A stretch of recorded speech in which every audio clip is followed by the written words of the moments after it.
Hi, this video is about harvesting memories, and I'm telling a few stories in here about how that works. I hope you find this helpful.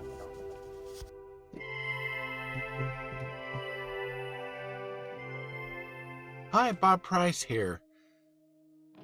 I was having lunch with a friend once, and I asked her, of all the people you could have lunch with, if you could pick anybody that was living or dead, who would you pick?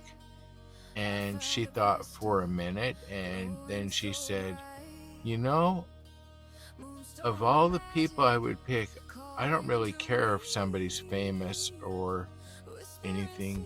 The person that I miss the most is my dad, and I would pick him to have lunch with him. If I could just have one more moment with him, one more time to share the lunch experience with him, I would pick him. Which brings me to my topic of my video, which is about harvesting memories.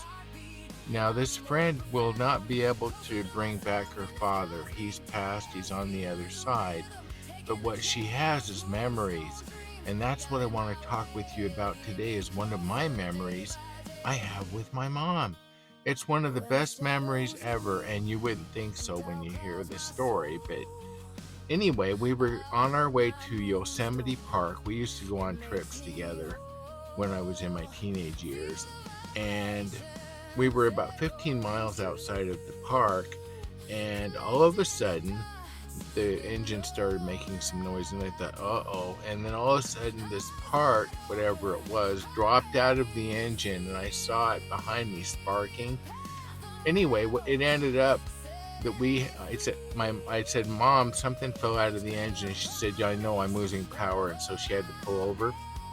We ended up in Yosemite Park, which is where we were going. And the cool thing is they have a roundabout that just goes around and around. So we were able to use that to go through the park. And we stayed in a tent that was there. It took a couple of weeks to fix the car, but that was one of the best memories I ever had with my mom. And I'm so glad that I have it. So if you have a memory like that, harvest it, bring it in, make yourself happy.